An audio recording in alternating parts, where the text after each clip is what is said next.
Lógico que eu posso ter fé e esperança e dizer que daqui 5 anos eu quero ver o Sobreviver à Crise com 100 mil alunos. Eu posso fazer essa projeção, mas eu não tenho a certeza que isso pode acontecer. Pode ser que eu chegue lá e tenha 200 mil alunos, pode ser que eu chegue lá e tenha 500 alunos, pode ser que eu chegue lá e não tenha alunos. Eu não sei, mas o que eu posso fazer é continuar fazendo o meu melhor, me dedicando, pagando preço. Era o que José estava fazendo. Enquanto tudo estava sobre a sua mão, ele não deixou com que essas coisas contaminassem o seu coração. Nossa, agora eu tenho dinheiro na mão, o que eu vou fazer com isso aqui? É meu agora. Não, não é nada dele, ele sabia nada disso.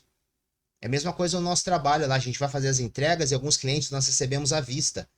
Colocamos lá, eu conto bonitinho, bato foto do pedido, envia pro patrão dizendo, ó, acabei de entregar aqui, recebi bonitinho. No final da tarde, eu deixo a bolsinha com o dinheiro tudo separado. Ele faz as anotações na parte da manhã de tudo o que era pagamento à vista, o que era boleto, para ele saber certinho. Porque os dias são tão complicados que nós realmente, infelizmente, não podemos acreditar nos amiguinhos. Porque os amiguinhos podem passar a perna em nós. Porque tem pessoas que querem ver o seu bem, mas tem pessoas que querem ver você bem, mas não melhor do que eles. Não melhor do que eles. E José foi aprendendo isso da pior forma possível. Foi vendo que mesmo o seu sangue o traiu. O traiu. E a gente vai descobrir que a mentira ela vai ter uma perna muito curta nesse processo, porque seus irmãos vão dizer para o seu pai que ele foi morto pelas bestas, feras, pelas feras do deserto, porque naquela época existia, pessoas eram mortas desse jeito. E seu pai vai ficar extremamente em luto porque ele perdeu um dos seus filhos. Tá, ele poderia amar mais aquele filho do que outro? Sim, mas é o filho dele, pô.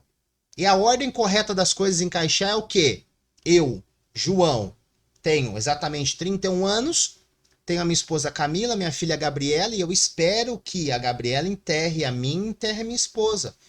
A ordem natural das coisas não é de jeito nenhum que eu venha enterrar minha filha. Mas pode acontecer que isso venha acontecer? Claro que sim. De uma forma natural ou uma banalidade, pode acontecer. Tem certas coisas que fogem do nosso controle, pode acontecer. Claro que pode acontecer. E quando as coisas estavam se encaixando para José, vem uma coisa para o atrapalhar. E às vezes você pode enxergar como uma pedra de tropeço, realmente pode ser um tropeço, como a gente vai perceber aqui na história de José, que pode sim ser um tropeço, mas talvez isso pode acontecer para mostrar para você que ainda você não chegou lá, que a luz está aparecendo no final do túnel, mas ainda você não saiu do túnel, você ainda se encontra dentro do túnel e precisa escalar, precisa sair dessa situação para poder alcançar o seu sonho, o que você projetou, o seu propósito de vida. Simples. E estando tudo dando certo para José, o que acontece? A mulher de Potifar começa a olhar para José com outros olhos. A mulher de Potifar começa a ver aquele menino não mais como apenas um menino hebreu. Começa a ver José como um homem que poderia satisfazer as suas necessidades fisiológicas. Como seu marido possivelmente era um oficial de Faraó, deveria trabalhar muito, possivelmente tinha muitas funções, possivelmente deveria viajar para outros lugares, então a sua mulher tinha as suas carências, como todo mundo tem as suas carências, e ela começou a olhar para José que tipo, José, te quero, rapaz formoso, menininho, você é um hebreu, é formoso e vem cá. Vamos nos atracar, vamos nos enroscar, vamos fazer um lelelê, vamos, sei lá, ninguém vai ficar sabendo. Potifar, ele não tá aqui mesmo. Potifar, ele dá uns rolê muito doido. Potifar, ele dá um, né, ele fica uma semana em casa, 3 semanas fora. Faraó cobra bastante dele. Eu tenho uma vida legal aqui no palácio, mas sabe, José? Você sabe como é, né, José? A gente tem necessidade. Você também não tem? Olha isso. A gente olha que é uma peça de tropeço para José, porque vai bater de frente nas suas crenças, naquilo que ele acreditava, nos seus valores. Na cabeça de José, ele sabia que se envolver com a mulher de Potifar era errado, porque ele era solteiro, mas a mulher era casada. A casa que ele morava, no serviço que ele estava, era por uma oportunidade que o Potifar deu. Então, aceitar o que aquela mulher queria era uma coisa horrível para José. Em nenhum momento na cabeça dele, como ele não quis se contaminar com os bens, ele não quis se contaminar com o dinheiro, ele não quis se contaminar com o status, ele não quis deitar na cama com a mulher de Potifar. E eu nem sei o nome dessa tribulosa, viu? Na real, eu nem sei. Essa carente, infiel, essa tribulosa aí. Essa filha de Balaão, essa comedora de milho aí. Na cabeça de José falou, não, neném. Não, não, não, não, não. Tá doido, tá doido. Não vou cair nessa conversa não, neném. Você também é bonitinha, mas eu tô fora. E certo dia José chega nessa casa, na casa de Potifar, para fazer o seu serviço, a cumprir as suas funções. Afinal de contas, ele tinha obrigações para fazer. E aí, adivinha? Os outros empregados não estavam lá. E a bonitona veio se engraçar com José, falou, é hoje que eu te pego, menininho. E aí José, pra não cair em tentação, livrai-me do mal, rapou da folha, fugiu. Que nem o Lewis Hamilton, fugiu. Só que a mulher pegou a capa dele, ele foi embora e deixou uma parte de sua roupa nessa casa. E a mulher, pra não sair por baixo nessa história, ela começou a inventar um fuzuê, gritou pra todos os cantos. E aí os funcionários, os colaboradores se achegaram e ela inventou uma história cabeluda, dizendo que José quis agarrar, beijar, ter relações com ela sem o seu consentimento. Ela inventou uma história da carochinha para pegar o menininho formoso, o hebreu, filho de Jacó. E adivinha no final da história o que iria acontecer? Quem Potifar iria ouvir? O menino hebreu, escravo, comprado pelos ismaelitas, ou a sua esposa, bonita, parceira, que jurou na alegria e na tristeza, na saúde e na doença, está com ele todos os dias? Fica fácil fazer essa conta, né? Mas eu quero que você imagine uma coisa comigo aqui. Quero que você, quando você encontra uma oportunidade para meter a cara e fazer com que as coisas se encaixem, quando você tem uma visão panorâmica, quando você tem as suas crenças, você tem os seus valores, mesmo que você não tenha dinheiro no bolso, mesmo que você não tenha um carro do ano, que você não tenha a sua casa, mas você tem a dignidade, você sabe como trabalhar, você sabe como agradar as pessoas, você tem o seu ponto de vista, você pode estar preso, trancafiado, ser vendido, que os seus sonhos nunca vão ser frustrados. É claro que não tem como a gente colocar a questão do nosso esforço, a questão de que realmente a gente precisa correr atrás, se capacitar, que a gente precisa lutar, que a gente precisa enfrentar os desafios, que às vezes a luta nunca vai ser justa, ela pode ser injusta, e que às vezes as coisas elas vão começar a se encaixar, mas de repente pode tudo virar novamente, tudo virar. Pô, mas o fulano lá, ele nasceu numa casa legal, ele nasceu num lugar bacana, e esse lugar bacana que ele tá, ele teve muito mais possibilidades do que eu, muito mais possibilidades, e eu vim de uma favela, de uma casa pobre, que não tínhamos o que comer, tudo desandou. E o que você faria? O que você faria na situação de José? O que você faria? Ia desistir? Pô, você foi vendido, bicho. Tu tava no bem bom na casa de Potifar e tu vai tá flertando com dar pau de novo. E aí, o que você ia fazer? Fala pra mim, o que você ia fazer? Não responda pra ninguém que tá do seu lado, só pra você. O que você faria? Hã? Ia puxar os seus cabelos, ia se desesperar, ia falar, meu Deus, o que tá acontecendo? Eu devo ter nascido no dia 13, na sexta-feira 13, às 13h13, não é possível. Porque nada dá certo, nada se encaixa. Eu faço o meu melhor, mas daqui a pouco tudo vira, tudo escamba. O que tá acontecendo? E José, ele mesmo sabia, ele sabia o que ia acontecer, mas ele não ia jogar tudo pro alto. Ele não ia desanimar. Ele falou, não vou. Olha a mentalidade de Nelson Mandela, por exemplo. O cara ficou preso décadas. E quando perguntavam pra ele por que ele estava sorrindo, você nunca vai sair daqui porque você tá sorrindo, que você tá com esperança. Você vai morrer aqui, velho. Ele sabia que ele não ia morrer lá. Ele sabia que tinha que fazer alguma coisa pra livrar o seu povo. Ele sabia que tinha que pagar o preço. E ele foi se capacitar, ele foi buscar. Ele não ficou parado, não ficou esperando o momento bater na sua porta. Ele foi pra cima, preso por décadas. Só que tinha algumas coisas dentro da sua cabeça que não deixava ele descansar, dormir em paz. Ele tinha um propósito, ele sabia o que tinha que fazer. Ele sabia. Depois de muitos anos, ele sai da prisão. Depois de muitos anos. Ele sai da prisão, se torna um presidente da África. Mete o louco. E é um dos caras mega reconhecidos que temos hoje. Você fala de Nelson Mandela, você fala de Michael Phelps, você fala de pessoas especiais, de pessoas diferenciadas que pagaram preço, engoliram alguma causa, que tinha um propósito que transcendia todas as coisas. E aí nós começamos a perceber através da vida de José, através desse desafio, que a vida ela não é uma linha reta. Que a vida literalmente tem altos e baixos. E às vezes Nós subimos 2, 3, 4, 5 metros e descemos 10 metros.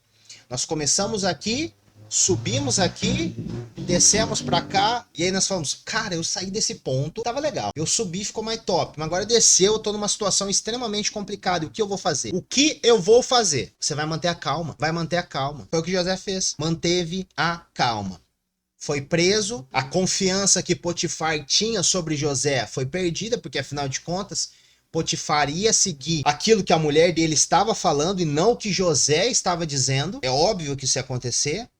Talvez 100% dos casos seguiria esse padrão. Só se a evidência tivesse uma imagem, uma câmera comprovando realmente o fato ocorrido. Mas se você não tivesse palpável na sua mão, normalmente você vai seguir a mesma linha que Potifar seguiu. Você vai falar, ô escravo, hebreu, tu não é dessa cultura, você tentou pegar minha esposa, estuprar minha esposa, bye. Foi lançado na prisão. E ele não foi lançado em qualquer prisão, não. Ele foi lançado na masmorra mesmo. Pra ser o cara esquecido. Daqui tu não sai, meu jovem. Daqui tu tá perdidaço.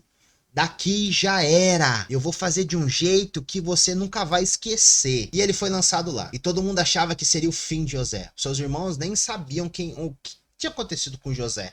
Seu pai estava lá chorando o luto de ter perdido um filho. E José estava lá, longe de casa, há mais de uma semana, muito longe de casa, no bem bom na casa de Potifar, e agora ele está na prisão. Lançado com assaltantes, homicidas, estupradores. O que mais existe na prisão, hein? Ladrões, acho que eu já falei isso. Assassino também. José foi colocado na mesma proporção e situação do que um criminoso. José foi classificado como um criminoso. Lançado na prisão, que normalmente na prisão não existe pessoas que sejam santinhas, porque só vai pra lá pessoinhas malvadinhas. É claro que existem outras questões aí que eu não vou entrar no ponto também, né? Brasil é incrível, mas não vou tocar nesse assunto não, porque deixa quieto, que vai fugir um pouco do que nós estamos dizendo aqui. Mas José, da mesma forma que ele prosperou, que ele meteu o louco, vestiu um manto e falou, opa, eu tô em Potifar, aqui na casa do Potifar, eu vou fazer o meu melhor, eu sei administrar, eu sei que eu tenho 17 anos, eu sei que sou um jovem,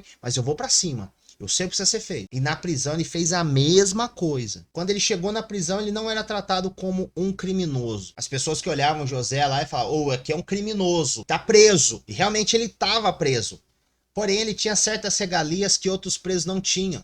Quando ele chega lá, ele começa a administrar essa prisão. O carcereiro, que seria o responsável por cuidar desse prisioneiro que é José e dos outros prisioneiros, o imputa a responsabilidade de gerenciar a bagaça toda. Ele é como se fosse um carcereiro. José entra lá para transformar aquele ambiente, para ser luz, né, em meio a essas trevas, ser um pontinho de esperança no meio do caos. E ele acabava colocando todas as coisas na linha, e as pessoas os respeitavam, porque José não era um tirano. José não era um cara impositivo. José era o José. Com as suas crenças, com a sua formosura, com o seu poder de administração, com a sua doçura, com algo a mais que não conseguia ser explicado, o brilho no olhar, um sorriso na cara, não sei. Mas tinha alguma coisa em José, alguma coisa muito importante em José, que as pessoas batiam o olho e falavam, cara, esse rapaz é digno de confiança, esse rapaz é digno de um voto para se pensar em alguma coisa. E o carcereiro deu esse voto para ele. E o tempo foi se passando, as coisas foram se acontecendo, e a postura de José sempre continuou muito forte dentro da prisão. Sempre muito forte. E daqui a pouco acontece uma questão lá, onde um padeiro e um copeiro de Faraó são presos. Eles, de uma forma, não me recordo agora exatamente o que eles fizeram, mas alguma coisa eles fizeram para desapontar o seu mestre, o faraó. E eles foram lançados lá. E numa certa noite, ambos tiveram um sonho bem complicado. E não conseguiram interpretar o que aquele sonho queria dizer. E na cultura judaica, tinha muito disso. Sonhos de serem interpretados. Pessoas tinham um dom de interpretar tudo isso. Felizmente, existe essa nomenclatura de que pessoas possam interpretar os sonhos. E muitos caem nesses golpes, né? Acaba sendo um golpe, infelizmente. Mas naquela época existia muito disso. E José acaba interpretando o sonho dessas duas pessoas. Se eu não me engano, o copeiro, ele acabou sendo readmitido para sua função, e o padeiro perdeu, foi degolado. E aconteceu isso dias depois. E aí todo mundo se espantou e falou, cara, esse cara é meio mágico, esse rapaz aqui, ele é viradão do Jiraya. O que esse rapaz tem? E quando o copeiro foi voltar para sua função lá no castelo junto com o faraó, José vira para ele e fala assim: querido, quando você tiver a oportunidade de conversar com o faraó, olha para ele assim, ó, e fala para ele, olha nele assim, fala: rapaz, tem um rapazinho lá na prisão que é, ó, formoso, bonitinho, estiloso, gerenciava toda a parada lá na prisão, mas tava preso, eu sei que ele tava preso, mas eu acho que ele foi preso injustamente, viu? Menininho era diferenciado. Eu acho que você deveria dar uma oportunidade para ele. José realmente acreditava nisso. Só que aqui tem um ponto muito importante, que a gente precisa, talvez seja o último ponto da nossa aula de hoje. Desde que José interpretou esse sonho desse copeiro, iria surgir uma questão dentro da casa de Faraó. A gente vai começar a perceber que José criou uma maturidade, ele está em ascendência. Quando ele vai vir falar com o Faraó, ele já vem com uma proposta interpretando o sonho de Faraó, mas nesse tempo de que o copeiro foi readmitido até o copeiro lembrar de José, se passaram 24 meses, 2 anos. José ficou esquecido dentro daquela prisão por 2 anos, por 24 meses, por 730 dias. 365?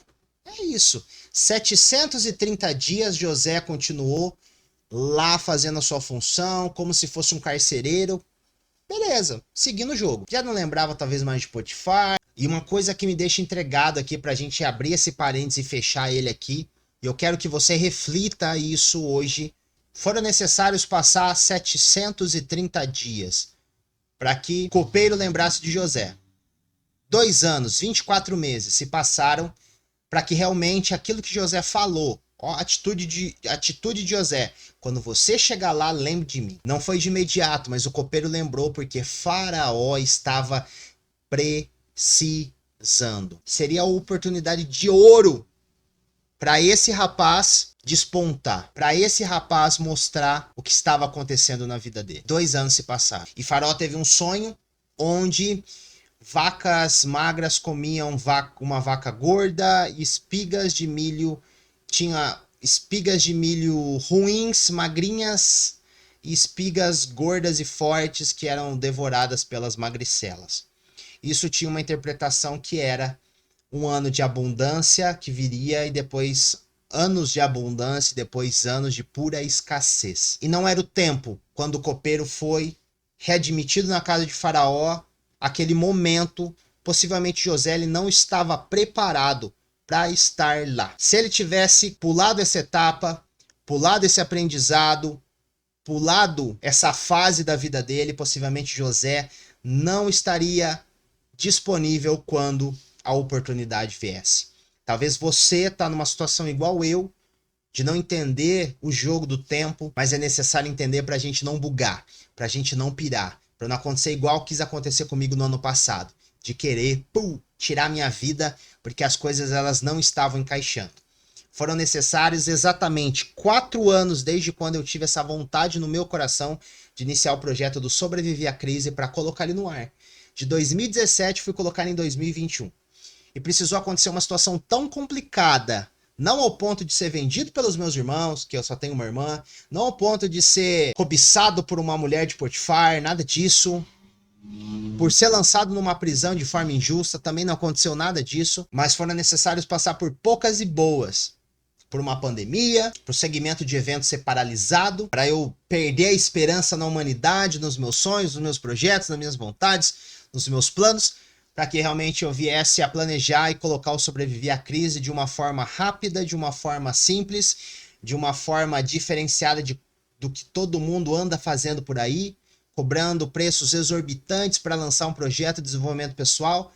E aqui nós temos um encontro pelo menos 4 vezes no ano, e a cada um trimestre nós temos aqui, além das aulas semanais, nós vamos ter o desafio que vamos falar um pouquinho durante 7 dias. Tempo, por mais duro que seja, por mais frustrante que seja, por mais complexo que seja, ele está lá para nos mostrar que não é do jeito que nós queremos. Nós podemos planejar, devemos planejar, calcular os riscos, calcular o investimento, colocar a mão na massa, buscar os conhecimentos, buscar ferramentas para alcançar aquilo que realmente nós queremos, mas que vai existir um tempero. Não depende somente de nós. Claro que depende do nosso passo, da nossa postura, da nossa dedicação, do nosso esforço.